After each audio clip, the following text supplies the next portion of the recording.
उन दिनों में 8वीं में पढ़ती थी कि एक रोज जब स्कूल जाने को तैयार हो रही थी, अपने मोहल्ले की मस्जिद से एक ऐलान सुना कि एक बच्ची तौलिए में लिपटी खजूर की बास्केट में एक साहब को मिली है। अगर उस बच्ची का कोई वारिस हो तो फौरन पहुंचे। किस्सा ये था कि मस्जिद के सामने एक फल फरोश दिन भर फल फरोख्त करता था। चंद खाली खोखों पर खजूर के टोकरे रख कर उनमें फल सजा देता। गुजरने वाले वहां ठहर कर अपनी जरूरत के मुताबिक फल खरीद कर आगे बढ़ जाते। वो जब मगरिब के वक्त काम बंद करता तो बचे हुए फल एक रेडी पर रखकर घर ले जाता, लेकिन खजूर से बने टोकरे वहीं प्लास्टिक से ढक देता। उनको नीचे रखे लकड़ियों के खोखों से बांध कर चला जाता। उस रोज नमाज़े फजर अदा करने के लिए आने वाले एक शख्स की नजर फल फरोश के उस ठिये पर पड़ी। उसके टोकरों के साथ एक बास्केट से किसी नन्हे बच्चे की रोने की आवाज ने नमाजी को जब अपनी तरफ मुतवज्जा कर लिया। वो मुताज्जुब हुआ कि बास्केट में फल फरोश का कोई सामान नहीं है, बल्कि एक नौजायदा बच्ची तौलिए में लिपटी हुई गालबन भूख की वजह से रो रही है। उसने दौड़कर मस्जिद के इमाम साहब को मुतल्ला किया। इमाम साहब ने फौरन मस्जिद में ऐलान कर दिया कि अगर कोई वारिस है तो आकर बच्ची को ले जाए। कोई वारिस होता तो आता ना। शायद हकीकी वारिस खुद ही बच्ची को इस कैफियत से दो चार कर गए थे। ये ऐलान सुनकर मोहल्ले के बहुत से लोग वहां इकट्ठे हो गए। उन्हीं में हमारे पड़ोसी मेहरबान मलिक साहब भी थे, जिनकी बीवी नरम मिजाज और रहम दिली के बायस बहुत मशहूर थी। जिन साहब को बच्ची मिली वो भी मस्जिद के सामने ही रिहाइश पजीर थे। असद उनका नाम था। मलिक साहब की बीवी ने ही उन्हें दौड़ाया कि अगर बच्ची लावारिस है और असद साहब अगर उसको ना रखना चाहें तो उस मासूम बच्ची को हमें दे दिया जाए। मैं एक माँ की तरह उसकी परवरिश कर लूंगी। उन्होंने इंसानी जज्बे हमदर्दी के सबब ये कहा था। बच्ची को देखा तो हर किसी को उस पर प्यार आया। वह मुश्किल 2-3 दिन की थी। खूबसूरत सी फ्राक पहने हुए साफ सुथरे तौलिए में लपेटी गई थी। इमाम साहब से असद साहब ने इस्तदवा की कि बच्ची यहाँ से गुजरते हुए मुझे मिली है। ऐलान करवाया कि शायद कोई वारिस यहाँ करीब हो। अगर कोई नहीं आता तो इस बच्ची को मुझे दे दिया जाए कि मेरी एक ही बच्ची है और ऑपरेशन की पेचीदगी के सबब अब मेरी बीवी मजीद औलाद जन्म नहीं दे सकती। हमें ये दूसरी बच्ची अल्लाह ताला ने दे दी है। घर में हमारी 2 बेटियां हो जाएंगी। थाने में रिपोर्ट दर्ज करवा दी गई, मगर कोई वारिस ना आया। एक रोज मलिक साहब की बीवी खुद गई और असद की बीवी से इसरार किया कि ये बच्ची आप हमें दे दे, लेकिन बेगम असद ने इनकार कर दिया। कई रोज अड़ोस पड़ोस और इधर उधर के रहने वालों में इस वाक़ये का चर्चा होता रहा। फिर वक्त के साथ साथ लोग सभी इस किस्से को भूल भाल गए, मगर ये बच्ची जिसका नाम महविश रख दिया गया था, असद साहब ही के घर परवरिश पाती रही। असद साहब की बीवी ने उस फूल सी कली की बहुत प्यार और तवज्जो से परवरिश की। अपनी बच्ची से बढ़कर उसका ख्याल रखा। उस खातून के तर्ज अमल से लोगों ने ये समझ लिया ये वाकई उन्हीं की बेटी है। सिवाय चंद पड़ोसियों के बाकी लोगों को अब यही मालूम था कि असद साहब की 2 लड़कियां हैं। असद साहब शहर में मुअज्जिज मकाम रखते थे। इस वजह से भी लोगों ने इस लावारिस बच्ची के बारे में ज्यादा चर्चा ना किया। दौलतमंद की नेकी अजमत की बुलंदियों को जल्द छू लेती है, और किसी ऐसी बच्ची को वल्दियत का इजाज दे देना जो साहिब खाना को सरे राह पड़ी मिली हो, वाकई दिल गुर्दे का काम है। असद साहब ने किसी बात की परवाह ना की। लोग अगरचा ऐसे बच्चों को कबूल करने को आर समझते थे, मगर इन मियाँ बीवी ने तो दिल से महविश को कबूल किया था। जब वो 5 बरस की हो गई तो उसको स्कूल में दाखिल करवाते वक्त दाखिला फॉर्म पर भी वल्दियत के खाने में अपना नाम लिखवा दिया। महविश बेहद खूबसूरत, होनहार और बला की ज़हीन निकली थी। जो देखता उसको बेअख्तियार उस पर प्यार आ जाता था। जब से असद साहब और उनकी जोजा ने उसको गोद लिया था, उनके घर में धन दौलत में भी इजाफा होता जा रहा था। उनकी बड़ी बच्ची मारूफ अब 13 बरस की थी। वो भी महविश से बहुत प्यार करती थी। ये उस लड़की की खुश नसीबी थी कि इन हालात में गोद लेने वालों का हकीकी वालदैन जैसा प्यार इस लावारिस को मिला था। और अब वो लावारिस ना रही थी, बल्कि उसका वारिस मुआशरे में एक बाइज्जत मकाम रखता था। अलबत्ता बेगम असद इस मामले में बहुत चुकन्नी रहा करती थी कि कभी कोई महविश को उसके माजी के बारे में आगाह न कर दे। तभी वो उसको आस पड़ोस में अकेले जाने ना देती थी। जहां जाती अपने साथ रखती। रिश्तेदारों को भी सख्ती से मना कर दिया था कि कोई भूले से भी इस बात का कभी तज़किरा ना करे कि महविश उनकी हकीकी औलाद नहीं बल्कि लेप पालिक है। मैट्रिक पास करते ही मारूफ की शादी कर दी गई और जब महविश ने स्कूल की तालीम मुकम्मल कर ली तो असद और उनकी बीवी को उसकी भी शादी की फिक्र ने आ घेरा। महविश ने कॉलेज में पढ़ने की ख्वाहिश जाहिर की तो असद साहब ने सोचा कि हमने पाला औलाद की तरह है, फिर भी जमाना कब किसी को माफ करता है। आज हम जिंदा हैं, कल ना रहे और कोई बदखुआ बच्ची से उसके लावारिस मिलने की दास्तान बता दे तो हमारी सारी मेहनत अकारक जाएगी। बेहतर है हमारी जिंदगी में इसकी आला तालीम हासिल करने की ख्वाहिश भी पूरी हो जाए। जिस शहर में ये रहते थे यहाँ लड़कियों के लिए अभी अलहदा कॉलेज ना बन पाया था, लिहाजा जो वालिदैन को एजुकेशन में अपनी बच्चियों को आला तालीम दिलवाने को आर न जानते थे, उनकी बच्चियों को लड़कों के कॉलेज में दाखिला दे दिया जाता था। असद साहब को एजुकेशन में महविश को दाखिला दिलाने से डरते थे, मगर उनकी बीवी ने हौसला दिलाया और महविश को लड़कों के कॉलेज में दाखिला दिलवा दिया गया। वो लायक तालबा थी, क्लास में अव्वल पोजीशन लेती थी, ताहम वो कुछ अलग थलग रहने वाली लड़की थी, तभी मगरूर समझी जाती थी। वो अपने हम जमात लड़कों से अलग थलग रहती, बिला जरूरत किसी से बात ना करती। उसकी तरबियत में किसी किस्म की कोताही रवान ना रखी गई थी, लिहाजा उसको अपने वालिदैन की इज्जत का भी पास था जो उसकी हर ख्वाहिश को पूरा करते थे। आयान उसका क्लास फेलो था। लड़कियों में अगर महविश को सब में इम्तियाज हासिल था तो लड़कों में आयान काबिल कदर था। वो खूबरू पुरकशिश ही नहीं अव्वल पोजीशन लेने वाला तालिब इल्म भी था। जहां सारी क्लास आयान से दोस्ती की ख्वाह थी, वहीं महविश की उससे हसद की लाग थी और इस मकसद पर ठनी रहती थी कि आयान अक्सर उससे ज्यादा नंबर ले जाता था। वो सोचती अगर ये क्लास में ना होता तब मैं ही हमेशा अव्वल पोजीशन पर रहती। वो उसको नीचा दिखाने को ज्यादा मेहनत से पढ़ती थी। यूं दोनों की शख्सियत में चंद खूबियां मुश्तरक थीं। दोनों ही आदात और मिजाज के लिहाज से एक जैसे थे, कम गो और पढ़ाई में ध्यान रखते थे, सबसे अलग थक रहना पसंद करते थे। तभी आयान भी मगरूर ही समझा जाता था। कुछ दिनों से महविश को रियाजी में कुछ मुश्किल पेश आ रही थी। जरूरतन उसने एक दो बार आयान से बात की और जो दिक्कत सवाल समझने में हो रही थी, आयान ने उसको चंद मुश्किल फार्मूले आसान बनाकर समझा दिए। इस तरह दोनों के बीच मुकाबले के खिंचाव में कमी आ गई। फिर न जाने क्यों कर मैं गोइयां जन्म लेने लगी। एक दूसरे से मुकाबला और नीचा दिखाने की ख्वाहिश ने कब और किस लम्हे उनमें पसंदीदगी के जज्बात को जन्म दिया और क्लास ने ये नोट कर लिया कि आयान महविश का बहुत ज्यादा ख्याल रखने लगा है। अब वो जानबूझकर एक आध सवाल गलत करके कम नंबर लेने की कोशिश करता ताकि महविश फर्स्ट पोजीशन पर आ जाए और वो सेकंड पोजीशन ले ले।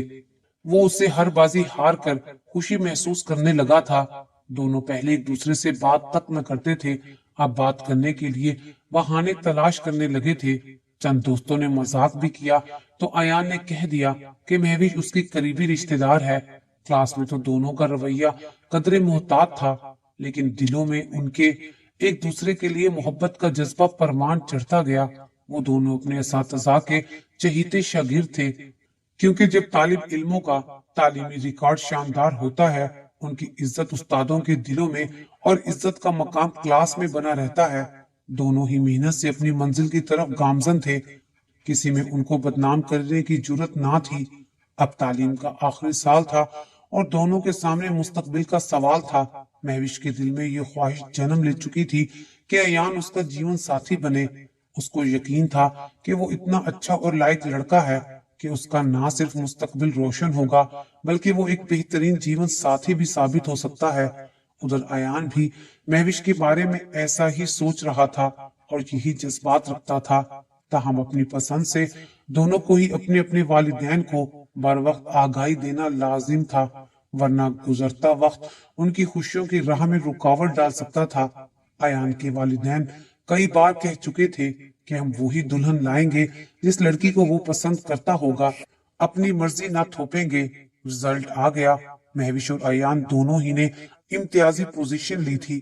اب اصل مراحل طے کرنے کا وقت آ گیا تھا۔ مہوش نے اپنی والدہ کو، ایان نے اپنے گھر والوں کو بتا دیا تھا کہ وہ اپنے جیون ساتھی کے طور پر کس سے شادی کے آرزو مند ہیں۔ ایان کے والدین کا خوشحال ذمہ دار گھرانہ تھا۔ اس کو ملازمت کی فکر نہ تھی۔ خدا کا دیا بہت کچھ تھا اور دولت کی کمی نہ تھی۔ ماں جلد از جلد گھر میں اس کی دلہن لانا چاہتی تھی اور رشتوں کی بھی کمی نہ تھی۔ اس نے خاندان کی بہت سی لڑکیوں کے نام لیے، مگر ایان نے سب کو رد کر دیا۔ تو ماں نے کہا، پھر تم ہی اس لڑکی کا نام پتہ بتا دو جس سے تم شادی کرنا چاہتے ہو۔ ایان نے مہوش کے والدین کا بتا دیا کہ اس گھر سے رشتہ طلب کرے تو میں شادی کروں گا۔ پتہ معلوم ہو گیا تو ایان کی والدہ سوچ میں پڑ گئی، کیونکہ یہ تو اس کے میکے کے محلے کا ہی پتہ تھا کہ جہاں مہوش کے والدین رہتے تھے۔ وہ اس میکے کے تمام قدیمی گھرانوں کو جانتی تھیں۔ اگرچہ ایان کے والدین نے شادی سے 1 سال پہلے ہی اس محلے سے مکان فروخت کر کے نقل مکانی کر لی تھی اور تب سے وہ مذکورہ محلے میں نہ گئی تھی۔ سوچا کہ لازم ہے کہ میں مہوش کے گھرانے کو بھی جانتی ہوں گی۔ اگر وہاں جا سکوں تو ان کے بارے میں چھان بین کی بھی ضرورت پیش نہ آئے گی۔ ایک روز وہ بغیر ایان کو بتائے مہوش کے پڑوس میں گئی۔ یہ بھی پرانے رہائشی تھے اور ایان کے نانا اور نانی کو بخوبی جانتے تھے۔ انہوں نے راشدہ یعنی کہ ایان کی والدہ کو پہچان لیا۔ راشدہ نے بتایا کہ وہ اسد صاحب کی لڑکی مہوش کو بہو بنانا چاہتی ہیں اور اسی سلسلے میں ادھر آئی ہیں۔ ابھی وہ اسد صاحب کے گھر نہ گئی تھی۔ ملک صاحب کی بیوی نے کہا، ہاں لڑکی تو بہت اچھی ہے راشدہ، مگر ایک بات تم سے چھپانے کو بددیانتی سمجھتی ہوں۔ تم مہوش کے بارے میں معلومات کے سلسلے میں میرے پاس آئی ہو اور رشتہ کرنے سے پہلے ہر بات کی صحیح معلومات چاہتی ہو، تو میرا فرض ہے کہ تم سے کچھ نہ چھپاؤں۔ یہ بہت اچھی اور لائق بچی ہے اور قسمت والوں کو ہی ایسی لڑکی بطور بہو ملتی ہوگی، لیکن حقیقت یہ ہے کہ یہ اسد صاحب کی حقیقی بیٹی نہیں ہے بلکہ لیپ پالک ہے۔ یہ سنتے ہی راشدہ کے پاؤں کے نیچے سے زمین نکل گئی اور وہ حیران و پریشان ملک صاحب کی بیوی کو دیکھنے لگی۔ ملک صاحب کی بیوی نے کہا، یہ حقیقت وہ یقیناً تمہیں نہیں بتائیں گے اور شاید یہاں کوئی بھی نہ بتائے، لیکن ہمارے تمہارے والدین سے اچھے مراسم رہے ہیں، لہٰذا میں ضروری سمجھتی ہوں کہ تمہیں یہ بات بتا دوں۔ اسد صاحب کی تو اپنی ایک بیٹی موجود تھی، پھر انہوں نے لے پالے کی ضرورت کیوں محسوس کی اور یہ لڑکی ان کو کہاں سے ملی؟ کیا تم نے عرصہ قبل ہمارے محلے کی مسجد میں ہوا وہ اعلان نہیں سنا تھا؟ ایک لاوارث بچی اسد صاحب کو پھل فروش کے ٹھیے پر ملی تھی۔ نہیں، وہ بولی، تب میں خالہ کے گھر پر تھی۔ انہوں نے مہوش کو لے پالک بنایا نہیں، اللہ کی طرف سے یہ نیکی اسد صاحب کے مقدر میں لکھی گئی تھی۔ یہ بچی انہیں ایک پھل فروش کے ٹھیے پر ایک ٹوکرے میں رکھی ملی تھی۔ جبکہ وہ ایک روز فجر کی نماز پڑھنے نکلے تھے، بچی کے رونے کی آواز سن کر انہوں نے اس کو گود میں بھرا تو پھر گود لے لیا۔ تب سے یہ ان کے پاس ہے۔ ہم نے بھی مہوش کا رشتہ اپنے بیٹے کے لیے مانگا مگر انہوں نے نہیں دیا۔ خیر، لے پالک ہونے یا لاوارث ہونے میں بچے کو تو کوئی قصور نہیں ہے، اس کے ماں باپ ضرور گنہگار ہوں گے۔ یہ معصوم نیک اور گناہوں سے پاک تھی۔ ملک صاحب کی بیوی نے تو سچ کو گوش گزار کر کے اپنے پڑوسیوں کا حق ادا کر دیا، لیکن راشدہ یہ کہانی سن کر سکتے میں رہ گئی۔ جب وہ گھر آئیں تو حواس باختہ تھی۔ بیٹے نے سوال کیا، کیوں، کیا لڑکی پسند نہیں آئی یا گھرانہ؟ انہوں نے کہا، بیٹے، مجھے لڑکی کے گھر جانے کی ضرورت نہیں ہے۔ میرے والدین مدتوں ان کے پڑوس میں رہے ہیں اور ہم انہیں خوب اچھی طرح سے جانتے ہیں۔ میری شادی ہو گئی تو پرانے محلے پڑوس میں کبھی جانے کا مجھے موقع ہی نہ ملا۔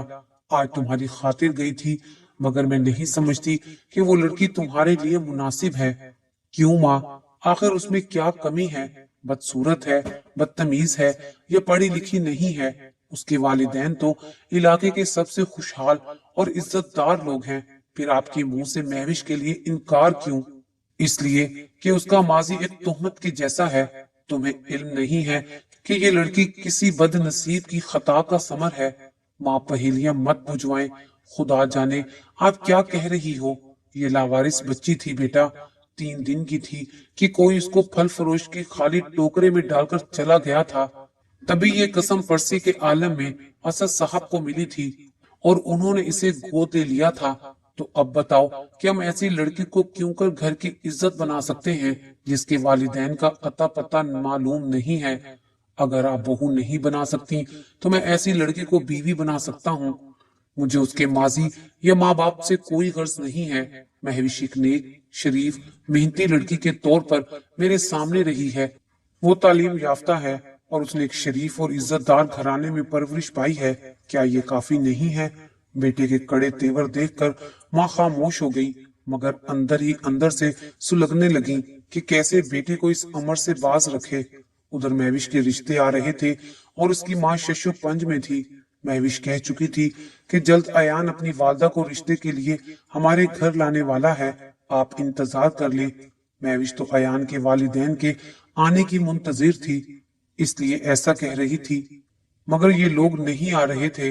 अयान के वालिद को कोई इतराज ना था कि ये हम पल्ला लोग थे, मगर बीवी अड़ी हुई थी कि इधर रिश्ता नहीं करना है। अयान ने भी माँ से बाकायदा जंग ठान ली थी। वालिद तो गैर जानिबदार रहे। माँ बेटे में ठन गई। बेटे ने माँ के पांव तक छू लिए, इल्तिजा कर ली। अजब बात थी कि इतना प्यार करने वाली माँ टस से मस न होती थी, बल्कि उसकी परेशानी में रोज बरोज इजाफा होता जा रहा था। जिसका प्यार न काबिल शिकस्त था, वही हस्ती बेटे की खुशियों की राह में सबसे बड़ी रुकावट बन गई थी। शोहर ने भी बहुत समझाया कि बेटे की खुशी का ख्याल करो और जिद छोड़ दो, मगर राशिदा बेगम ने यही जवाब दिया, जहां भी कहो वहां अयान की शादी कर दूंगी, मगर इस लड़की से नहीं करूंगी। मैंने मालूम कर लिया है कि ये लड़की मुनासिब नहीं है। शोहर बिलाखिर खामोश होकर बैठ गए। वो बीवी को भी नाराज नहीं करना चाहते थे। अलबत्ता बेटे से कह दिया कि तुम बेशक खुद जाकर शादी कर लो, मुझे एतराज नहीं होगा। अयान माँ के रवैये से मायूस होकर बिलाखिर खुद ही महविश के वालिदैन के पास चला गया और बराह रास्त उनकी बेटी का हाथ तलब करने असद साहब के घर जा पहुंचा। उन्होंने ये कहकर रिश्ते से इनकार कर दिया कि बेटा, बगैर तुम्हारे माँ बाप के हम तुम अकेले को अपनी बेटी का रिश्ता देना नामुनासिब बात समझते हैं। अपने वालिदैन को राजी करके ले आओ तो बात कर लेंगे। अयान ने बाप से दोबारा इल्तिजा की कि अम्मा राजी नहीं है। आप तो राजी हैं, आप मेरे साथ चलें, अम्मा को रहने दें, उनको हम बाद में मना लेंगे। बेटे की मोहब्बत से मजबूर होकर हामी भर ली और अयान के रिश्ते के लिए बगैर बीवी के ही बातचीत तय करने के वास्ते असद साहब के घर आ गए। उनसे असद साहब की पुरानी जान पहचान निकल आई और वो महविश का रिश्ता अयान के लिए देने पर रजामंद भी हो गए कि औरतों का मामला बाद में सुलझा लेंगे, अभी सिर्फ लड़के और लड़की का निकाह खामोशी से कर लेते हैं। असद साहब ज्यादा धूम धड़का खुद भी नहीं चाहते थे, क्योंकि महविश के लावारिस बच्ची के तौर पर मिलने का वाकया लोगों के जहनों में अभी ताजा था। क्या खबर शादी के मौके पर ही भूला हुआ वाकया और बरसों पहले का राज किसी की जुबान पर आ जाए और उनकी बच्ची का सुकून बर्बाद हो जाए। निकाह की तारीख लड़की और लड़के के वालिद के बाहमी मशवरे से तय हो गई, लेकिन अयान के वालिद ने अपने दोनों भाइयों को जरूर खबर कर दी कि वो भी फला रोज निकाह के मौके पर शरीक होंगे। यूं देवरों की बीवियों के जरिए अयान की वालदा को इल्म हो गया कि शोहर उनके इल्म में लाए बगैर अयान का महवी से निकाह करने जा रहे हैं। राशिदा बेहद घबरा गई और कोई चारा ना देखा। वो मेरी खाला के पास आ गई। बताती चलूं कि राशिदा खाला की बचपन की सहेली थी और 5वीं से 10वीं जमात तक उनकी क्लास फेलो ही रही थी और उनका कोई राज उनसे छुपा हुआ नहीं था। ये भी कि जब वो 10वीं जमात में थी तो उन्हें एक लड़के से प्यार हो गया था और वो प्यार में इस हद तक चली गई थी कि वो उम्मीद से हो गई थी। और बिलाखिर राशिदा को अपनी वालदा को ये राज बताना पड़ गया। माँ बेचारी जमाने से ज्यादा शोहर से डरती थी। लड़की को बहन के घर भिजवा दिया और जब राशिदा ने एक बेनाम बाप की बच्ची को जन्म दिया तो उसकी माँ ने उस नौजायदा बच्ची को एक फल फरोश के टोकरे में रात के 3 बजे ले जाकर डाल दिया, ऊपर चादर से ढक दिया कि अगर अल्लाह ने इस मासूम जान को जिंदा रखना हुआ तो वो उसकी जिंदगी और परवरिश का खुद ही इंतजाम कर देगा। उसके बाद उन लोगों ने घर फरोख्त किया और उस मोहल्ले को छोड़ दिया था। यूं राशिदा और उसके घर वाले एक बड़ी रुसवाई से तो बच गए, मगर राशिदा के दिल का दाग हरा ही रहा। उसकी शादी हो गई। आज वो अपने बेटे अयान की जिद के सामने इसी सबब हथियार ना डाल रही थी कि अयान की जिद और उसकी मोहब्बत उसके लिए एक बड़ी आजमाइश बन रही थी। उसने मेरी खाला से कहा, अब तुम ही बताओ कि मैं अपने बेटे को इस अमर से क्या कहकर बाज रखूं। वो अपने शोहर को क्यों कर अपनी जिंदगी की एक ऐसी बड़ी गलती से आगाह करूं कि उसके बाद मेरे लिए जिंदा रहना मुमकिन ही नहीं है। मेरी खाला ने उससे कहा कि तुम खामोश रहो, शोहर को इस उम्र में ऐसा राज बताकर दुख ना पहुंचाओ कि जिसे वो सह ना सके। अलबत्ता तुम्हारे बेटे को बुलाकर मैं खुद बात कर सकती हूँ। अपने घर पर खाला ने अयान को बुलवाया और ये कहकर हकीकत बता दी कि बेटा, इंसान खता का पुतला है और तुम्हारी माँ के साथ तो धोखा हुआ था। मैं नहीं चाहती कि इस धोखे की तकलीफ दे तफसील से तुम्हें आगाह करूं। बहरहाल तुम महवी से निकाह नहीं कर सकते।